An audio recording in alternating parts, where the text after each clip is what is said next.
বৃষ্টি ফুরিয়ে গেলে ছাতাটাকেও বোঝা মনে হয়। কালি শেষ হয়ে গেলে কলমটাও ময়লার ঝুড়িতে ফেলা হয়।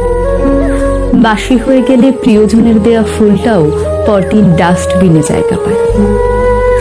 পৃথিবীর নিদারুণ বাস্তবতা হলো, কেউ আপনার উপকারের কথা খুব বেশি দিন মনে রাখবে না।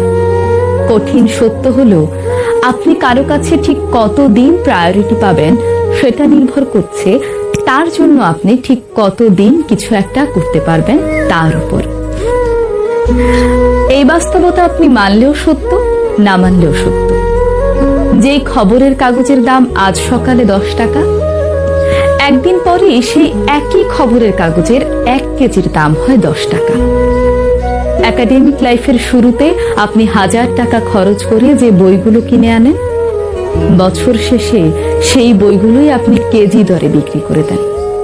সময় ফুরিয়ে গেলে এভাবে সব কিছুর দাম কমতে থাকে।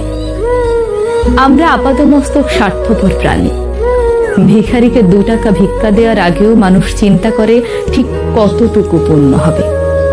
স্বার্থ ছাড়া মানুষ ভিখারিকেও ভিক্ষা দেয় না। এত কিছুর পরও চলুন না, একটু হেসে কথা বলি, রাগটাকে দমন করি, অহংকারটাকে কবর দিই। ভালো থাকতে চাইলে প্রত্যাশা কমিয়ে ফেলুন। আপনি যদি কারো জন্য কিছু একটা করে থাকেন, তাহলে সেটা চিরতরে ভুলে যান, নয়তো এই জিনিসটা আপনাকে অহংকারী করে তুলবে।